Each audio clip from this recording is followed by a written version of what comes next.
In the last 33 years with Valmark, Larry has been working with and for Valmark member firms, bringing the golden rule to life. Now in his 33rd year of leading the company, it's amazing, it's simply amazing to look back on all that has been accomplished under his mentorship and leadership. Please join me in giving a warm welcome to our friend, Larry J. Rybka. Larry? So we're going to get started here and bring the golden rule to life.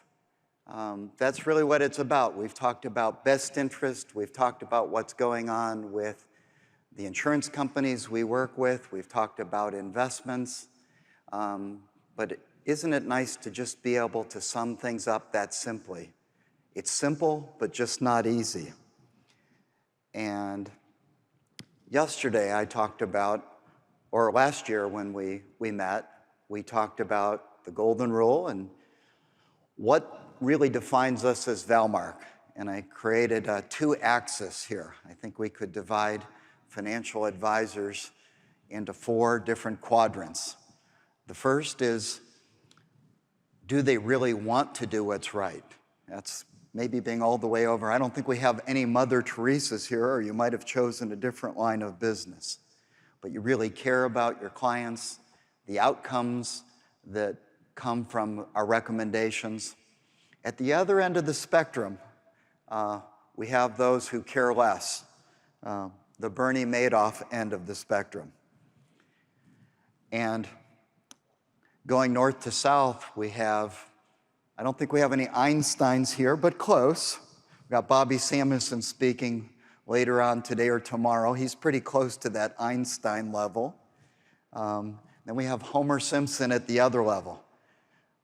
And I think people in this business both need to want to do the right thing for clients, but increasingly, we need to ask hard questions. We need to ask hard questions on behalf of our clients to make sure that the recommendations we are making will work over the long period of time. Dick Weber, we did a webcast with Dick about a month ago, and he said, we are expert facilitators. And I really love that. We're not starting with an end in mind. We are helping clients to make decisions, wise decisions. And it's our expertise that really helps them facilitate. Here's this choice, and it leads to this set of outcomes with these advantages and disadvantages. And here's this choice with its own set of advantages and disadvantages. And I think especially today, a theme that we need to think about is we need to anticipate change. Things aren't linear. And I think even if you're in your first year in the business, you know things are not linear. Where we were 1 year ago is very different from where we are now. And if we build the plan, just taxes will always be this way. Interest rates will always be. I remember when Wendy and I bought our first home and we had an 11% mortgage, and we bought a 30-year mortgage because we thought interest rates might go up, not that they would go down. So that is something that has always been the case. Actually, if we looked back 2,200 years ago, Claudius, the Roman statesman, said, things we do not expect to happen much more frequently than we wish. So I just ask yourselves to put yourself just back 12 months ago and think about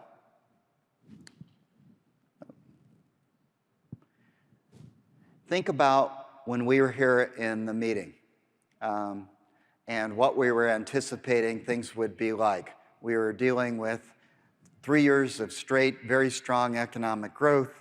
Things were very different than they are today. Who would have predicted if we were saying, especially for those of you listening remotely, well, we just cut out. 12 months from now, you would be watching this in your basement on a laptop.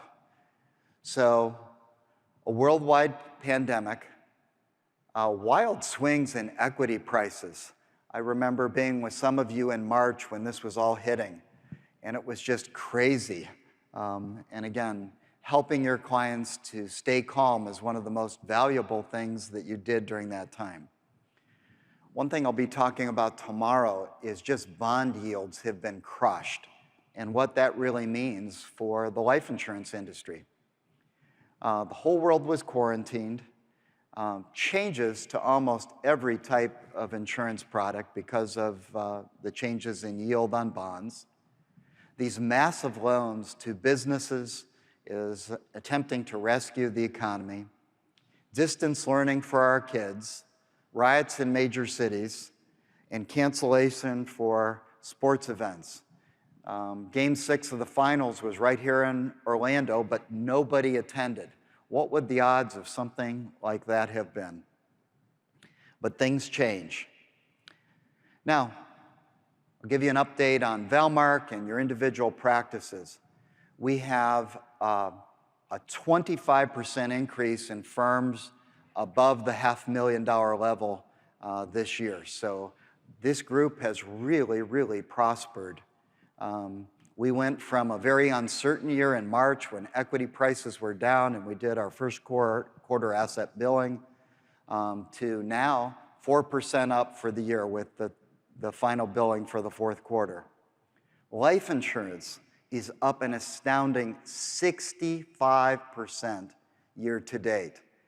So an incredible year for that business line and just a great tribute to each of you. And you think about the handicaps in working with your clients to get those policies in force, whether it was getting their medical information, getting exams, price changes going on, and Chris Pitaro and the team in the Twin Cities, what a great, great job they've done year to date. So how about a round of applause?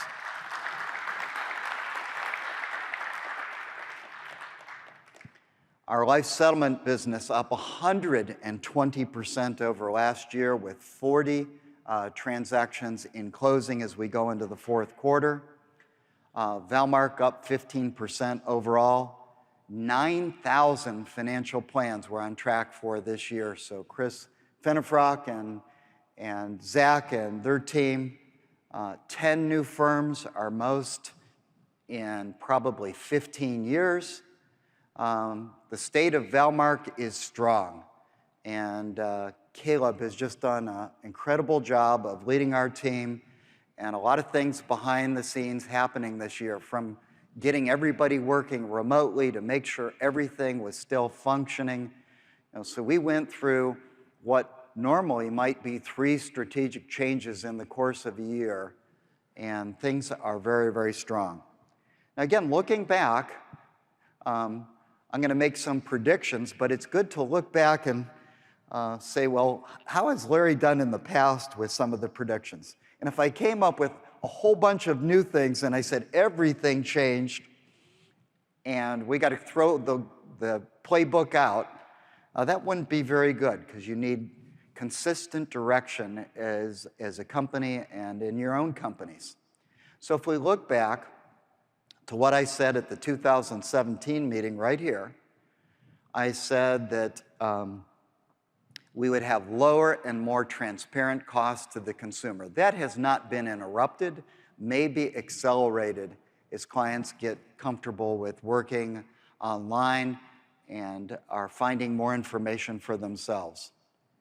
Increased consumer expectations and particularly goals-based planning, and a shift from one-time advice to ongoing advice.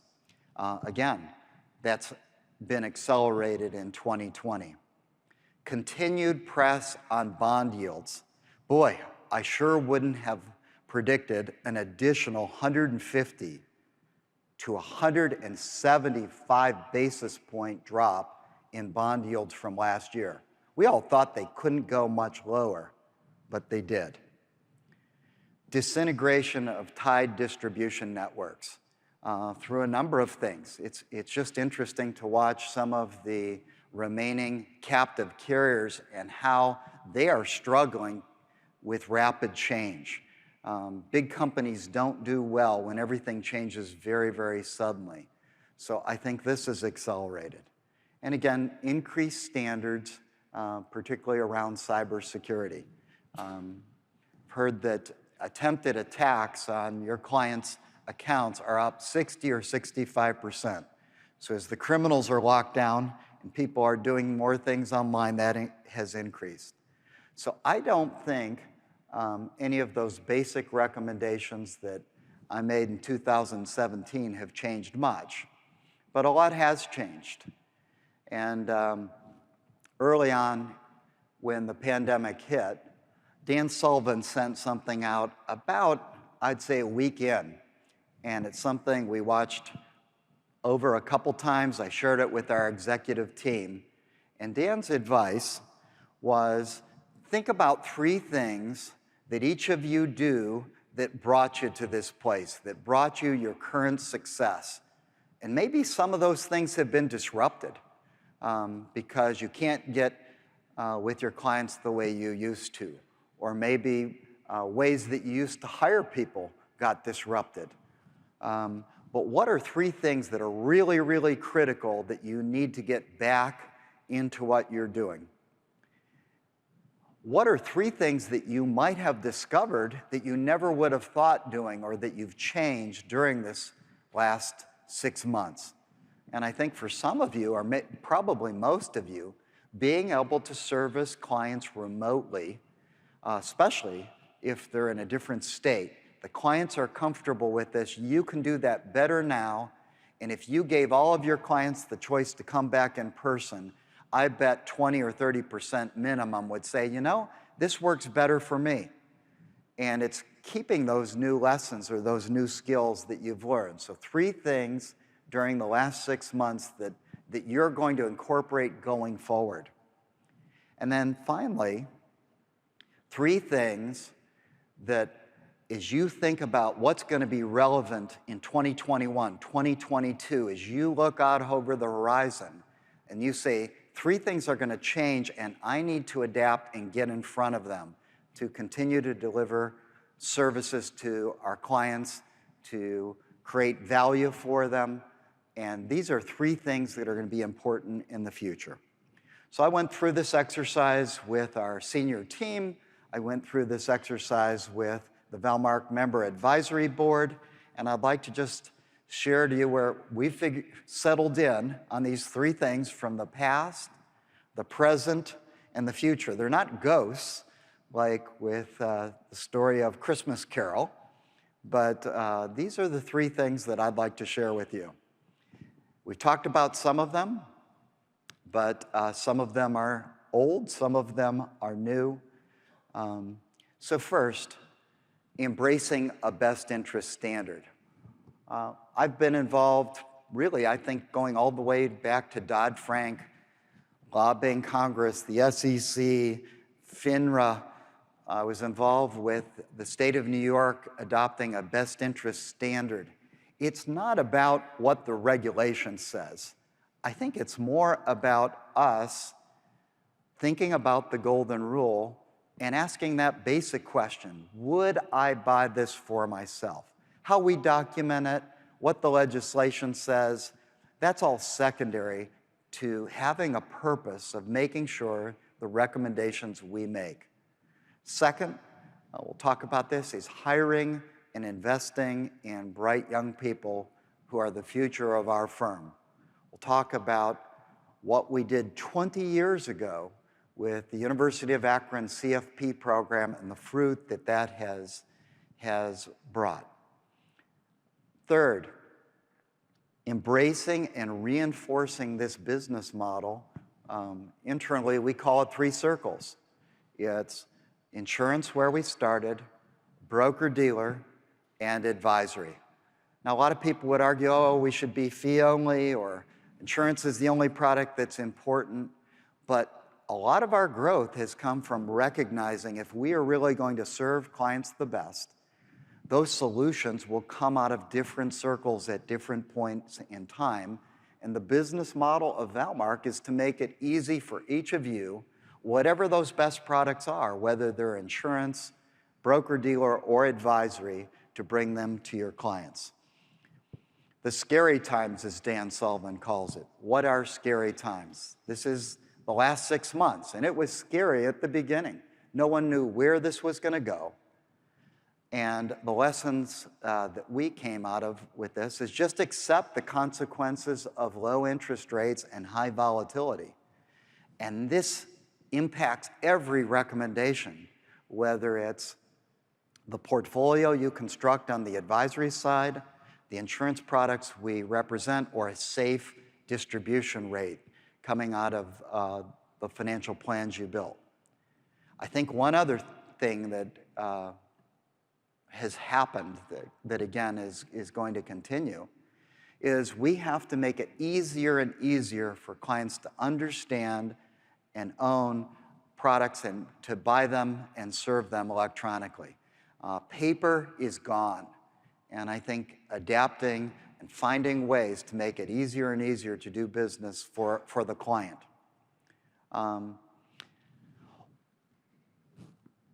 Finding new ways to build and maintain relationships with our firms.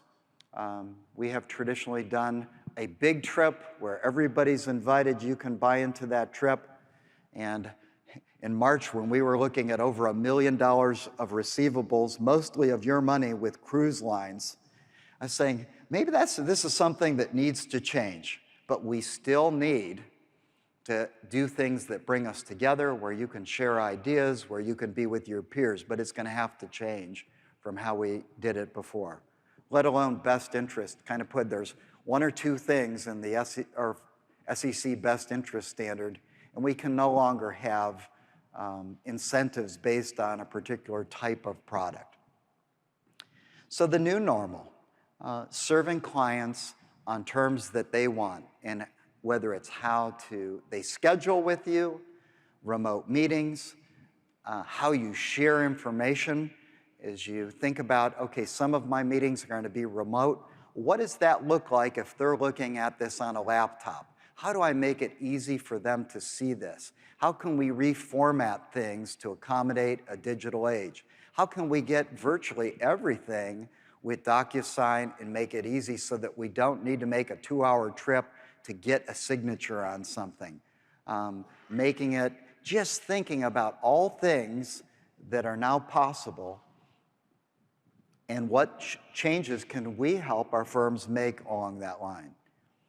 I think a scary one as we think about, and Ken Keyes will talk about what he sees in the political landscape here, but accept that we may have radically different tax policy and a regulatory sea change, as people like Elizabeth Warren might be the ones regulating the financial services industry. We can lament that, we can vote against that, but we need to be ready to adapt to that. And in times of turbulence, that's when clients need your advice the most. If tax policy is stable, products never changed, clients could probably figure out a lot of this themselves. But when they're saying, boy, there's going to be a lot higher taxes on my business, how do I change my distributions? Do I change my corporate format? Do I do gifting? That's when the advice from people in this room becomes most valuable. And then the highest value client relationships are going to be with an ongoing service model. We have some who resist this, who came into a business where, look, I use some power phrases and I talk people out of objections and I get them to take action and I'm done when the policy is delivered.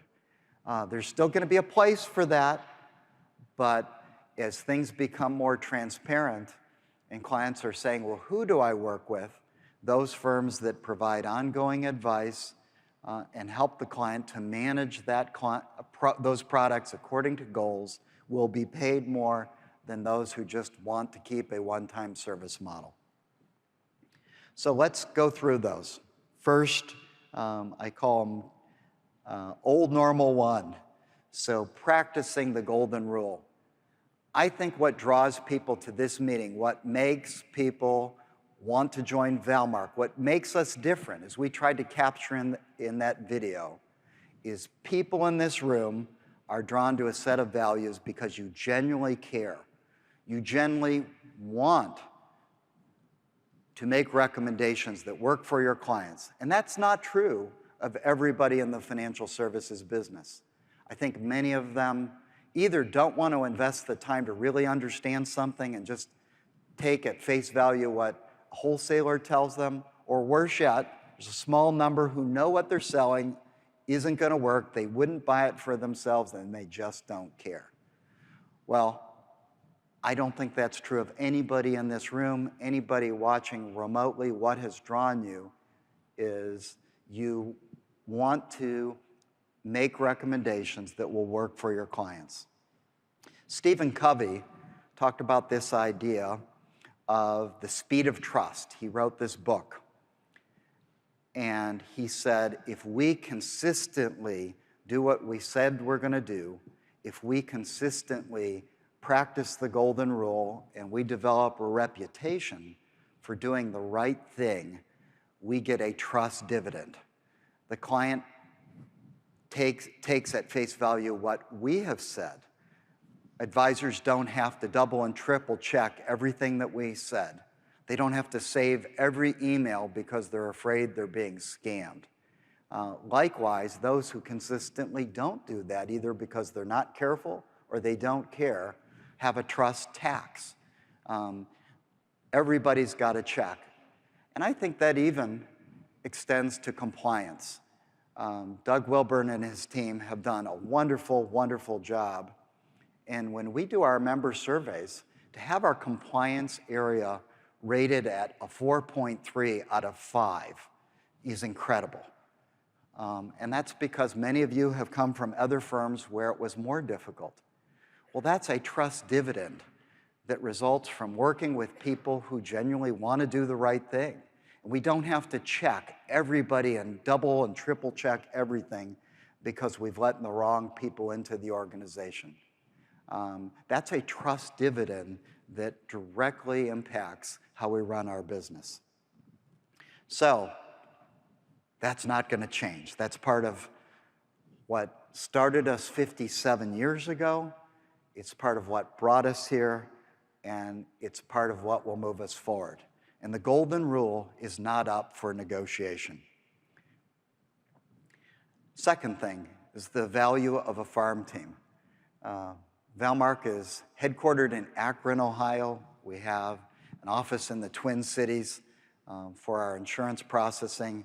And in Akron, Ohio, at least, no insurance companies in Northeast Ohio, no independent broker-dealers. And early on, when we started the broker-dealer, we'd have to recruit people from other cities, kind of like a baseball team like the Cleveland Indians. If you don't have a big payroll, that's hard to do. You would bring great people. Some of them liked Akron, some of them didn't like Akron. Sometimes their kids or spouses didn't like Akron. So we were 50-50 in recruiting veteran talent to come work for us in Akron, Ohio. Well, I think about Branch Rickey, was the manager of the St. Louis Cardinals. And he's the one in baseball who came up with this idea of a farm team. He was likely, his team was that way. It was a smaller market where they just couldn't compete for veteran talent. So he persuaded the owner of the Cardinals to buy 3 minor league teams and sign young players to long-term contracts and develop the talent internally. And he changed baseball with that. It turns out as they won 9 pennants, they went from the worst team to one of the best. All of Major League Baseball said, this is a good idea. And that is what we have done at Valmark. So starting 20 years ago, hiring young people building a CFP program at the University of Akron, inviting young people to come and intern with us, and then picking the best and brightest, give them an opportunity to run a business line.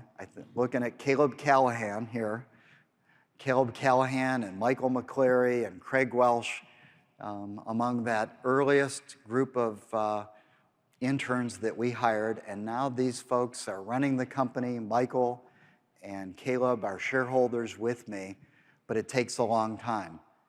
And this is something that I think our best firms have replicated. We see that same thing being copied in some of our best firms, and we need to accelerate it.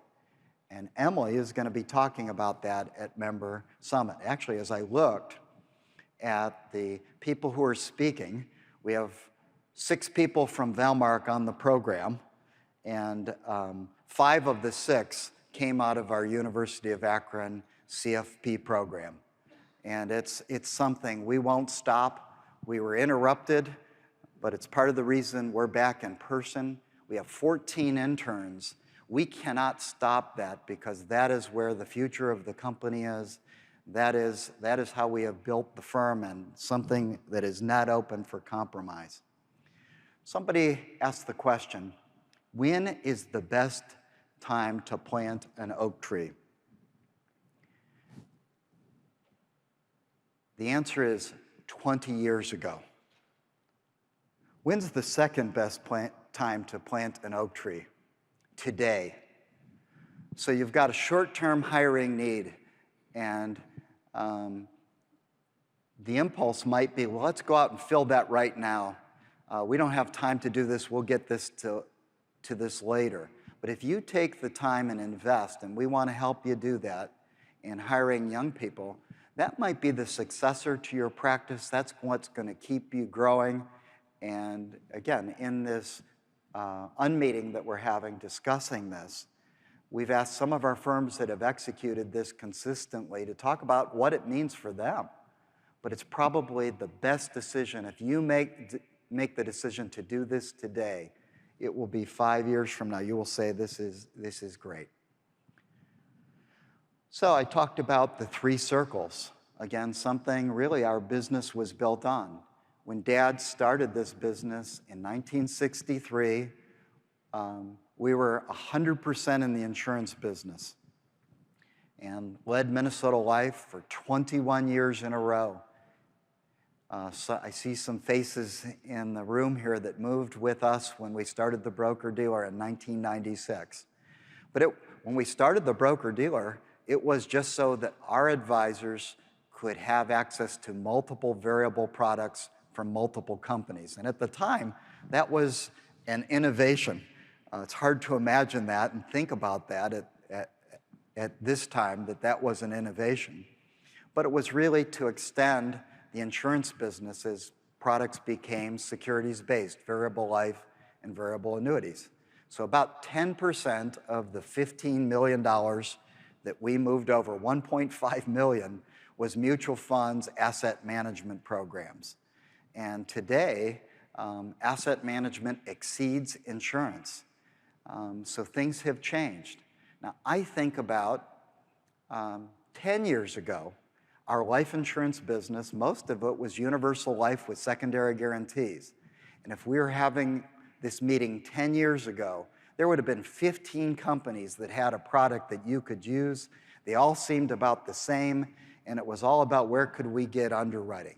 As I fast forward to today, this model, the general account of life insurance companies has become crushed with these low interest rates. The future of life insurance is variable. And if you don't believe that, and if you don't understand that, we want to help you understand it. And that's what I'm going to be talking about tomorrow.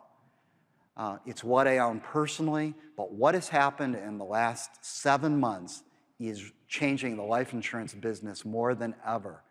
And the large cases, everything going on the insurance side that's going to work for the next 20 years is going to be on a variable chassis. And we have 5 firms that joined us or are in the process of joining us who have given up their securities license, who say, I've got to get my license again because I cannot sell the best product to my clients without it. So this model of insurance, broker-dealer, and RIA, and making it easy for you to work with the products wherever they are, aligns you with the clients. We see variable products that will allow you to be paid in fees coming in 2021. So not being stuck in saying, well, this is what I do, this is the product I sell, because if you do, you're not positioned to offer the best choice to your clients. And this is, again, where we may wish certain things to be true. We may wish that whole life still works, but as dividend scales get crushed, and we'll talk about this, it's going to create really real challenges. There's still advantages with products like whole life, but we got to be honest and say, what happens to those products if the bonds coming in the portfolio continue to be 2.5 or 2.7% yielding bonds? And again, if our clients look to us, we have to be honest with ourselves first about what's happening and not be stuck in any of those three circles. So accepting the consequences. I have a couple sample cards that I've handed out, and it's just this idea. This is tying up the first three.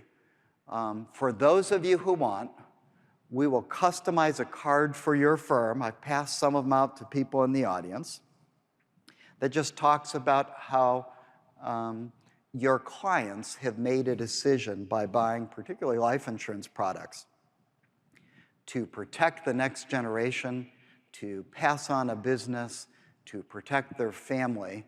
And it's a message of the golden rule that each of you can customize if this is something you choose to do. So moving on to the three things in scary times, or things that have changed, that we need to change. The impact of low yields on life insurance companies. I was sharing at dinner last night. If you take the S&P 500 and you rank the companies from high to low of all the companies in the S&P 500 on price-earnings ratio, the 10 companies the lowest in the S&P 500, so their stock is beat up the most, they would have the lowest or the highest or lowest price-earnings ratio. We are looking at, of those 10, 3 are Prudential, Lincoln, and Metropolitan Life. The life insurance industry is as challenged as the airline industry or the hotel industry. And it doesn't matter whether you're a stock or a mutual. We just see it with the stocks. There is perhaps more pressure on some of the mutuals. We just can't see it. 5 years ago, I wrote an article called The Elephant in the Room. And it's just, if you really want to understand the US life insurance industry, this is what's driving everything. It's what's driving the spin-offs, it's what's driving the products changes, it's what's driving the companies pushing Index Universal Life. I was talking with one of our member firms, or principal of one of our member firms, about somebody is trying to replace some really good whole life policies that he placed with Guardian that have a 4% interest rate guarantee, and trying to push them into an Index Universal Life with a guarantee of 0. And as Bobby will talk about tomorrow, if you look at the affordable cap on an Index Universal Life product, it's less than 5% today, which means the client's likely to get projected around 3.75 return. So give up a 4% guarantee, incur a bunch of new surrender charges to probably get 3.75. That is certainly not something that is in the client's best interest. So we don't need to do much more than look at this graph of bond yields. As we had this meeting last year, the BAA bond, which is the lowest grade, and these are seasoned BAA bonds, the lowest grade of investment bonds, one notch above junk bond. And the yield, as we had this meeting last year, was around 5. And you can see the yield just came down. That spike in the middle was when things were really crazy and the bond market was going crazy in March. It lasted about 2 weeks. And here, as we have this meeting today, The seasoned BAA bond is at 3.27%. So it's just being honest about what does that mean for clients. Are clients really safer allocating 40% of their assets into bonds, given that if interest rates go up, those bonds may go down more than the equity portion of their portfolio? If we look at the average, that's 7.25. So we are less than half of the long-term average for BAA. Now, if you wanted to go up a little bit in quality, and you say, what's the yield on a AA bond? It's 1.4%. And again, that should be the beginning of every question we ask about a portfolio, about a distribution policy, about insurance products. What does that do? And as independent firms, we can answer that question on the side of the client. It will lead to different conclusions than we might have had 10 years ago or even 3 years ago, but we can be aligned with the clients and tell the truth. So, secure and electronic processing.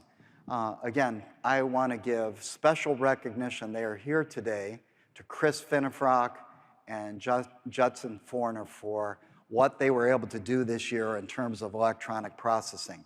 I mean, to be a nimble firm, as we talked about, and be able to execute quickly. All of the things we can now do with DocuSign and electronic processing in 1 year and 6 months, I think we made more progress than we would have made in 3 or 4 normal years. And it's really creating an advantage. I think particularly on the asset management side, there are some vendors who just insist, well, here's our portal for getting things done electronically. It only works for our stuff. And I think Chris and Judson are saying, hey, the client's buying 3 or 4 things. We need to find a way to put that into one electronic envelope. And again, they have just done an incredible job. So it is using this as a competitive advantage to get things done more quickly. And I think the insurance group has just done an incredible job in making this happen. So relationships won't change, but like I said, how we do that, what we do. It will be smaller venues going forward. It's not going to be based on sales of any kind of product, but it's going to be more like a travel agency in a way. We were started down this path where you want to be, I think we have 20 firms going on the Galapagos in May. You chose to go, you contracted with the cruise company directly, but not everybody's going to do that. And we can no longer say, well, we're going to charter an entire boat. We're going to put $1 million of deposits down and potentially have that changed. Many of you might choose not to do something like that as things change. But the relationships are just as important, maybe more important than ever, but how we do that is going to change. And Cheryl has just done an incredible job, even with this meeting. As we were thinking about this in the early spring, people said, I don't know if you're going to be able to do any meetings anywhere. I don't know if airlines will be flying. And she has done an incredible job with the Hilton, arranging this meeting, changing it so that we can still do that. But relationships are still important. Hopefully next year, we will see more of you back, but we will probably still have a virtual meeting. Some of you are listening to me through a webcast. Some of you who might be older or have health problems, that's going to be an option for us going forward. So, as we think about what we must do going forward, we have to think with everything we do, can we make this easier for the client? I've held up before a phone, and think of all the things we can learn about, get our information, respond, buy, check things out on our phone. Even though some of those features haven't come to financial services yet, we need to be prepared to think about how. And I think our unmeeting on this topic at the meeting is going to be one of the best, because this is real learning in real time as each of you think about what's worked, how you can get in front of clients, how you're maybe currently frustrated in terms of getting in front of new clients. What can you do to create a competitive advantage to help your clients? An easy one that I know our team is working on is thinking about formatting. I think everybody's comfortable sharing their screen with clients and showing them something. The best firms have thought about that needs to be in a higher resolution and larger format, because if I share a standard page on an 8-inch monitor, the client's not going to see it. So I think our best firms, this is a practice of having the documents you're going to share already open and have them optimized to a larger font size, and thinking about and preparing for that meeting with what you're going to share in advance, so those clients can see exactly what you are saying. You're not fumbling around with it. Ongoing reporting. It's going to become more and more important to use systems like e-money to bring everything together for your clients so that you can serve them better. And really being honest about where do you add value. You might be doing some things that you think add value, but would your clients pay for it?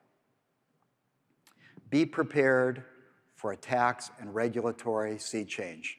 I think the subtitle under my talk was something old, something new, and hopefully not too blue. I think most in the audience here are not hoping for a complete sweep of the House, the Senate, and the presidency by the Democratic Party. I personally am in favor of divided government, because then things don't change too much.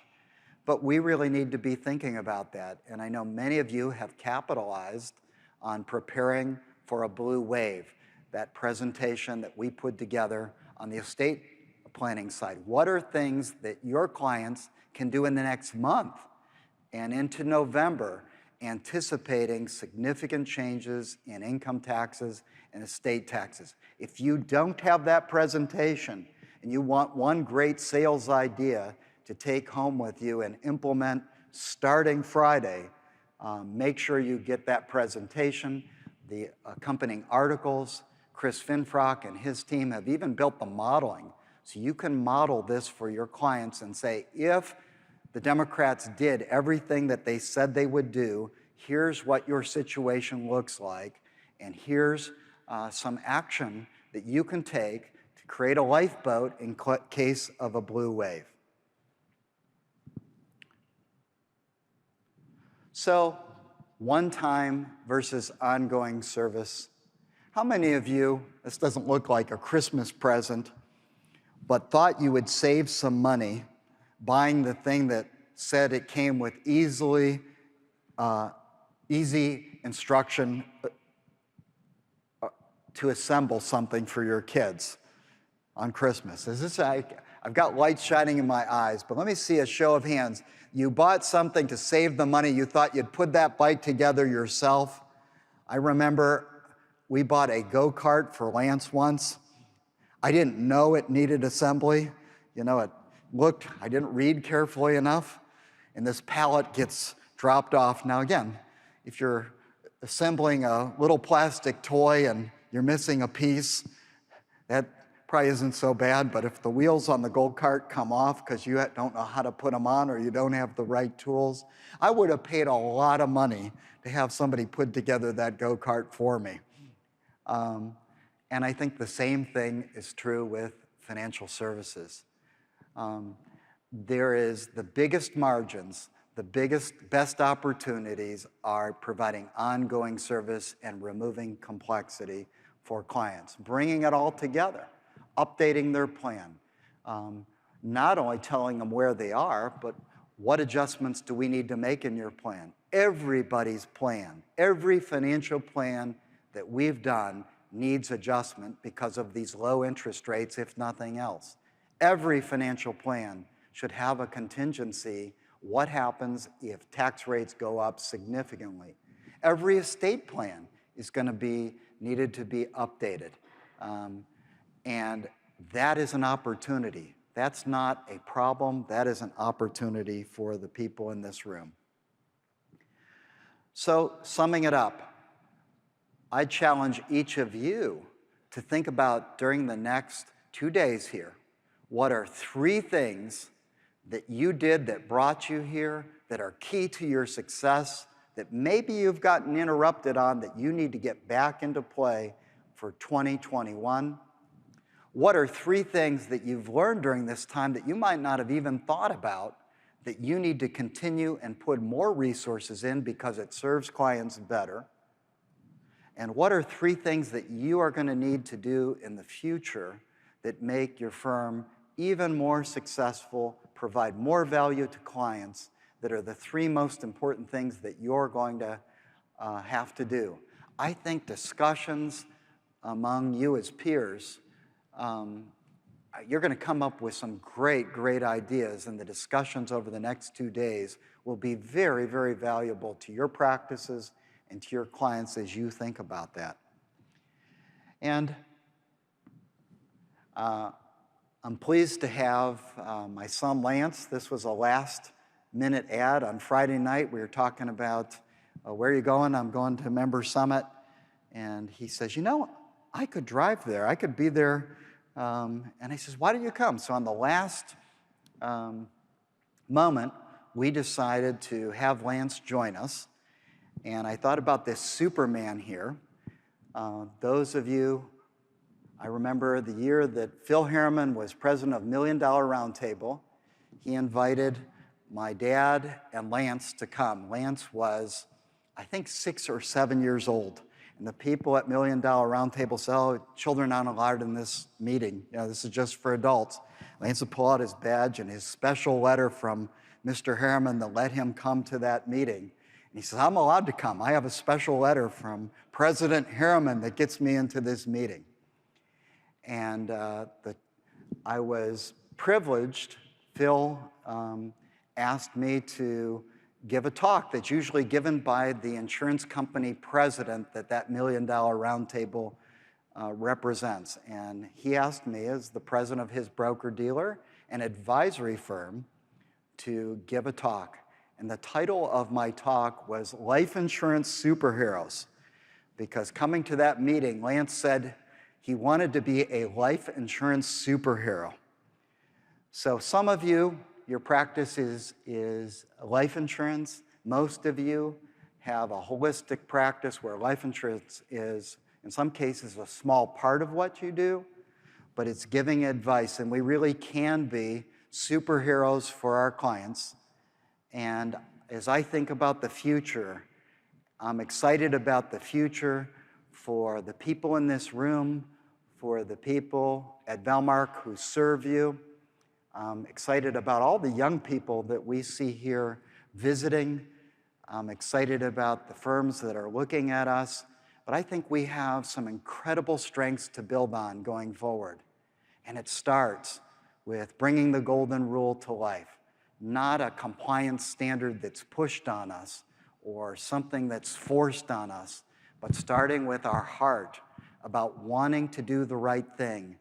And really, Valmark helping you, not just selling a list to the wholesalers who all call on you and tell you a different story and you've got to figure it out, but together figuring out what part of this is true, what part of this is going to work, what are the positives and negatives. We have such a tremendous advantage to be able to do that if we align with clients and think about what would I buy for myself. A sustainable long-term vision. I remember when Dave McKechnie came to Valmark and was leaving New England Life. He was the leading producer of that broker-dealer. And the people at the broker-dealer said, Valmark will never get to scale. You're going to too small of a firm. You need to stay with a big firm that has scale.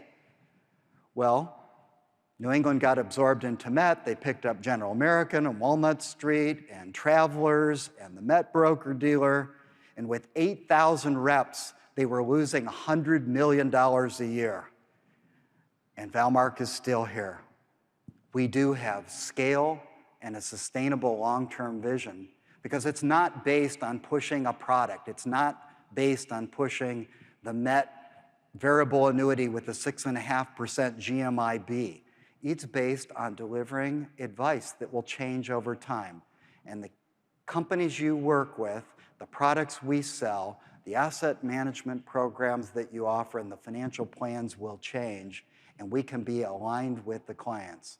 So it's a sustainable long-term vision. And I think the best evidence of that is you meet the young people that we have brought here from Valmark.